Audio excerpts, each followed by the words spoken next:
श्री राम नाम सुखदाई, भजो रे मेरे भाई, भजो रे मेरी माई, ये जीवन 2 दिन का।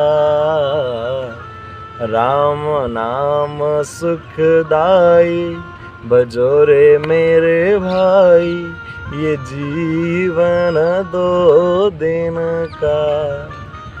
यह तन है जंगल की लकड़ी, आग लगे जल जाई, भजो रे मेरे भाई, ये जीवन 2 दिन का।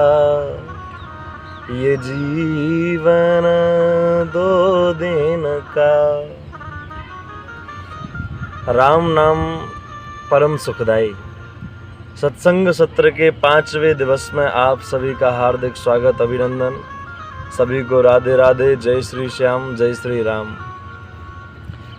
राम नाम परम सुखदाई है, बस इसके लिए कोई जाने संत सुजान, राम रस मीठा है। यूं तो हम जैसे कई संत हैं, ऐसे बावरे डोल रहे हैं, बता रहे हैं आप सबको, हाथ जोड़ जोड़ के कह रहे हैं, प्रार्थना कर कर के कह रहे हैं, भैया आप भजो इसे। जबरदस्ती नहीं बिठा रहे हैं कि नहीं ऐसा होगा, तुम इसको भजो, तुम्हें अनुभव होगा, तुम खुद जानोगे कि इससे क्या होगा। हैं, आप भज करके तो देखो। राम नाम के हीरे मोती मैं बिखराऊं गली गली, ले लो रे कोई राम का प्यारा, शोर मचाऊं गली गली। है पर कोई राम को प्यारो आए तो सही। जो राम के प्यारे हैं वे लूट रहे हैं इस रस को। जिनको राम प्यारे हैं, इस युग में भी, ऐसे भयानक समय में भी, जैसे एक बार त्रेता युग में भी आया था, पर उस समय क्या लिखा बाबा ने, तुलसीदास जी ने, ते उबरे ते ही काल महू जे राखे रघुवीर।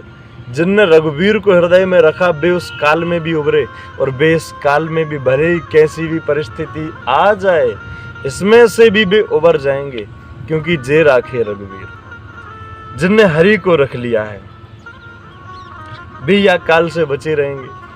तो ये बताते बताते कई संत चले गए। कल पूज्य श्री रसिका पागल बाबा जी महाराज का गोलोक गमन हुआ, उनको बार बार प्रणाम। और वे भी अपने भजनों के माध्यम से उन्होंने कई लोगों को भक्त बनाया, और वे भी बताते बताते चले गए, पर कुछ को समझ में आई और कुछ को नहीं आई। ये बात इसलिए कह रहे हैं क्योंकि प्रभात फेरी में से खबर आई कि अब कम हो रहे हैं लोग, और जब मैं प्रभात फेरी के बारे में सुनता हूँ कम हो रहे हैं, भजन कीर्तन में लोग कम हो रहे हैं, तो हृदय में बड़ा दुख होता है, मन में बड़ी बात लगती है, जलन होती है कि बताओ इतना प्यारा नाम छोड़ करके, इतनी प्यारी चीज़ छोड़ करके लोग किस चीज़ के पीछे भाग रहे हैं। बार बार कह रहे हैं राम को पकड़ो, सब पकड़ में खुद ब खुद आ जाएगा, पर किन्हीं विषयों के पीछे हम जाकर के जो सबसे तुच्छ हैं, उनके पीछे हम भगवान को ही भूले जा रहे हैं, उन प्रभु को भूले जा रहे हैं जो हमें निरंतर श्वास दे रहे हैं, जो हमें प्रतिपल, अभी हमें हमारी श्वासें प्रतिपल वे चला रहे हैं, हम उन्हीं को भूले जा रहे हैं। किन विषयों के चक्कर में? एक राजस्थान में एक हुई है करमेती बाई। करमेती बाई ने एक बार भगवान की कथा सुनी, और भगवान की कथा सुन करके राजा की बेटी थी, और दौड़ करके वृंदावन आने लगी, क्योंकि उनके माता पिता उन्हें आज्ञा से तो जाने नहीं देते। दौड़ करके आने लगी, उनके पिता ने उनके पीछे सैनिक लगवा दिए, सब सैनिक उनको ढूंढ रहे हैं। और करमेती बाई जंगल में आकर के जब उन्होंने देखा कि उनके पीछे सैनिक लगे हैं, छुपने को कहीं जगह नहीं मिली, तो कहाँ छुपी। एक मरा हुआ ऊंट पड़ा था कई दिनों से, और बाकी पेट में जगह हो गई थी क्योंकि जानवर खा गए, तो उसके पेट में जा करके भी छुप गई, और 3 दिन तक उसी ऊंट में छिपी रही। करमेती बाई जब वृंदावन आई, वृंदावन में लोगों ने पूछा कि अरे माँ, अरे करमेती भाई, हमने सुना है कि आप 3 दिन तक मरे हुए ऊंट के पेट में रहीं। कहा हाँ भैया रहे हैं। कहा कैसे रह लिया आपने ऐसी दुर्गंध में? अरे थोड़ा सा ही अगर कोई मर जाए वहां खड़ा नहीं हुआ जाता है, आपने वहां कैसे रह लिया? करमेती बाई ने बड़ा सुंदर जवाब दिया है। करमेती बाई बोली कि भैया, वह ऊंट की दुर्गंध जिस संसार के विषय दुर्गंधों से बहुत कम थी। ये जो वासनाओं की दुर्गंध है, ये जो विषयों की दुर्गंध संसार में फैली है, वह दुर्गंध से वह ऊंट की दुर्गंध बहुत कम थी हैं? और हम वही दुर्गंध में फंसे जा रहे हैं। अली पतंग गजमीन मृग जरत एक ही आंच, और तुलसी तिनकी कागती जिनके लागे 5। अली पतंग गजमीन मृग, मछली, हाथी, कुरंग, मातंग, पतंग, भौरा, हिरण और पतंगा, ये एक एक चक्कर में फंस जाते हैं। हिरण फंस जाता है धुन में, बहेलिया आता है, सुंदर बांसुरी की धुन छेड़ता है, सारंग छेड़ता है, और उसे सुना करके वो बहेलिया सामने से बाण मारता है, सामने से, और सामने से बाण आता हुआ दिखता है, लेकिन उस एक विषय के होने के चक्कर में हिरण मारा जाता है। पतंगा रूप के चक्कर में दीपक को देखता है और अपने ही पंख जला लेता है, मर जाता है।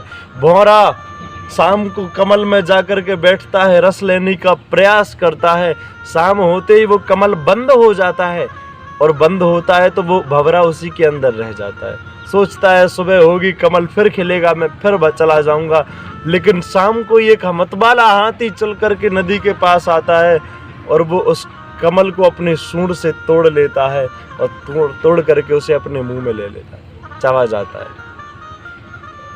हाथी स्पर्श के सुख में मारा जाता है। शिकारी एक नकली हथनी खड़ी करता है, उसके आगे गड्ढा रखता है, और वो जा करके उस गड्ढे में गिर जाता है। कई दिनों तक भूखा रखा जाता है। ये सब एक एक विषय के होने के चक्कर में मारे जाते हैं। और इसने तो यहाँ सेवते पंच विदेवी पंच, हमने तो इन सबको पाल करके रखा है, फिर हमारी कहाँ गति होगी? तुलसी तिनकी कहाँ गति जिनके लागे 5। इनसे बचना है तो भैया एक ही काम करो, राम को भजो। राम नाम सुखदाई, तुलसी राम अछत सुख सपने उनाई। राम से अछूते रहें, हम राम से दूर रहें, फिर हम सोचें कि हमें सपने में भी सुख मिल जाएगा, तो बहुत असंभव है। रेत जितनी भी दुनिया में है, जितनी भी मिट्टी है, बालू धूल, हम बा को मल करके बा में से तेल निकाल सकते हैं, लेकिन संसार में से सुख नहीं निकाल सकते हैं। कमल का जो डंठल होता है बड़ा कोमल होता है। भर्तृहरि जी कह रहे हैं वह कमल के डंठल से किसी मोटी दीवार में छेद किया जा सकता है, लेकिन यह संसार में अगर तुम विषयों में सोचो कि तुम्हें आनंद मिल जाए तो वो आने वाला नहीं है। ये केवल एक भ्रम मात्र है। जैसे आईने में हमारा मुख होता तो है, दिखता तो है, पर होता नहीं है, ऐसे ही जब संसार में दिखता तो है सुख, पर होता नहीं है। सुख तो केवल हरि चरणों में है। राम नाम सुखदाई, भजन करो भाई, ये जीवन 2 दिन का। ये सत्संग चल रहा है और ऐसे सत्संग कई चल रहे हैं, और हर संत, हर भक्त, हर ब्राह्मण जगाना चाह रहा है कि भैया जागो, तुम्हारा ये स्वरूप नहीं है जो तुम कर रहे हो, तुम्हारा कोई दूसरा स्वरूप है। बस तुम्हें इस माया महाठगनी हम जाने, इस महाठगनी माया के चक्कर में पड़ करके हम अपने स्वरूप को भूल गए हैं। एक बार क्या हुआ कि एक बहेलिया था और वो अपनी भेड़ चराने के लिए, बकरी चराने के लिए जाता था, और उनको चराने जाता, एक दिन लौटते लौटते शाम हो गई, तो उन भेड़ों में एक शेर का बच्चा शामिल हो गया। शेर का बच्चा भी उनके साथ साथ आ गया, और वो जहाँ भेड़ बनते थे, जहाँ बकरियां बनती थी, उनमें वो भी बन गया। अब रोज का काम जो वो खाते, सो फिर ये शेर भी खाने लगा।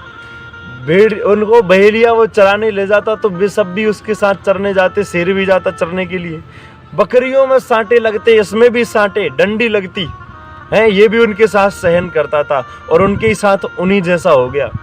एक दिन एक शेर ने देखा और शेर ने सोचा कि अरे ये शेर होकर के, शेर का बालक होकर के कहाँ भेड़ बकरियों में रह रहा है। वो पास में आया, उसने कहा कि अरे तू मेरे परिवार का है, इसमें कहाँ रह रहा है।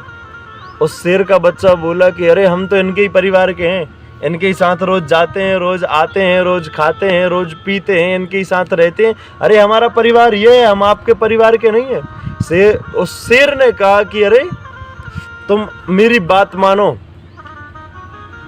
तुम एक बार दहाड़ लगा करके देखो, तुम्हें पता चल जाएगा कि कौन तुम्हारे परिवार का है और कौन तुम्हारे परिवार का नहीं है। उसने कहा ठीक है, लगा लेते हैं। और शेर ने जब अपनी दहाड़ लगाई तो वे भेड़ बकरी सब दूर दूर भाग गए। शेर ने कहा कि अभी इतना ही काफी नहीं है।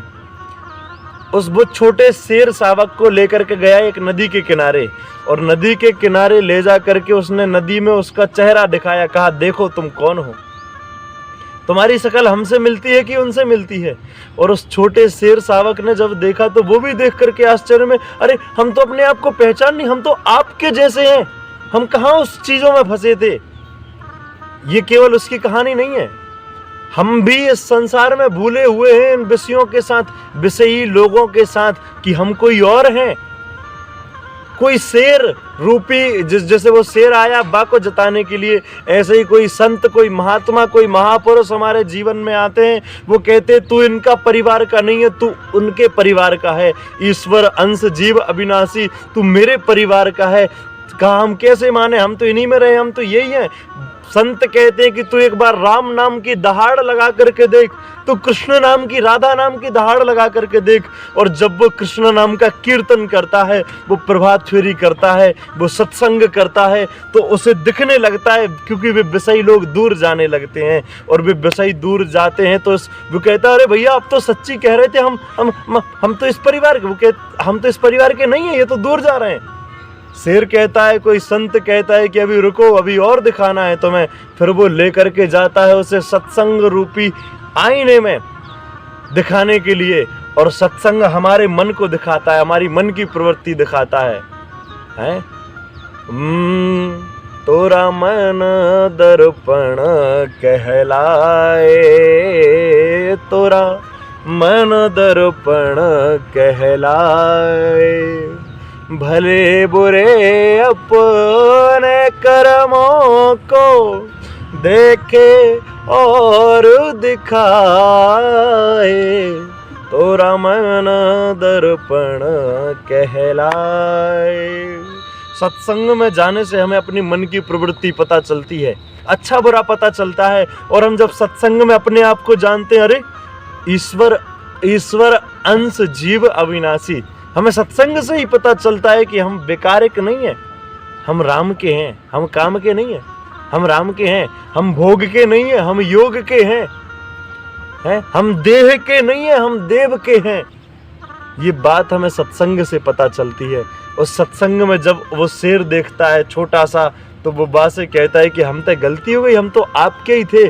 और ऐसे ही आप भी कहोगे जब सत्संग जान जाओगे, अरे भगवान हमसे गलती हो गई, इतने दिन हम ये दिया हुआ सब कुछ आपका, ये पूरी दुनिया, ये सृष्टि सब आपकी, इसमें सब जगह आप हो और हम आपको ही भूल गए। ये याद आता है हमें सत्संग से। तो सत्संग, कीर्तन, भजन आदि में कहीं कमी ना आने दें।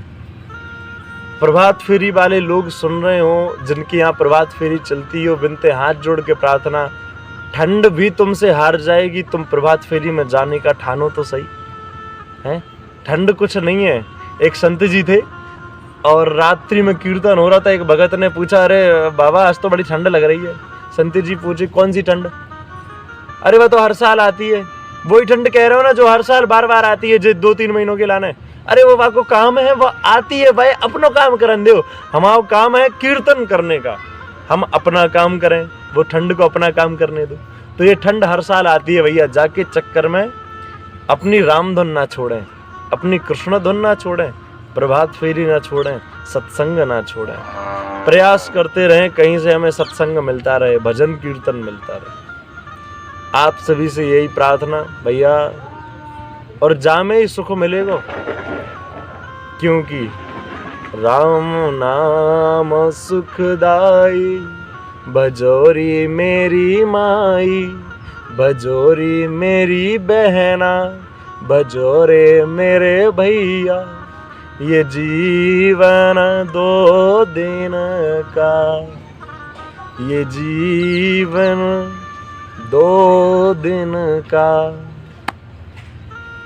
और जीवन वास्तव में 2 दिन का ही है। एक तो जब हम पैदा हुए वो, और फिर जीवन जीते रहे वो सफर रहा, और एक दिन होता है मरने का। ये जीवन 2 ही दिन का है, एक जन्म का और एक मृत्यु का। इन दोनों को सार्थक बनाना है तो जीवन का जो रास्ता है वो राममय कर दो, वो कृष्णमय कर दो, वो कीर्तनमय कर दो, वो आनंदमय कर दो। दुख में मत जियो, अशांति में मत जियो, आलस्य में मत जियो, आलस्य को त्यागो। आलस्यम ही मनुष्याणाम महान रिपु। मनुष्य का सबसे बड़ा शत्रु आलस्य ही है। इसे त्याग करके हरि चर्चा में लगो, हरि कीर्तन में लगो, भजन करो। भजन करोगे तो जैसे उस शेर के बच्चे को खुद ब खुद समझ में आने लगा था कि हम आपके परिवार के हैं, ऐसे ही आपको भी समझ में आने लगेगा। बस भजन करते रहो, देरी और दूरी से आगे बढ़ते रहो।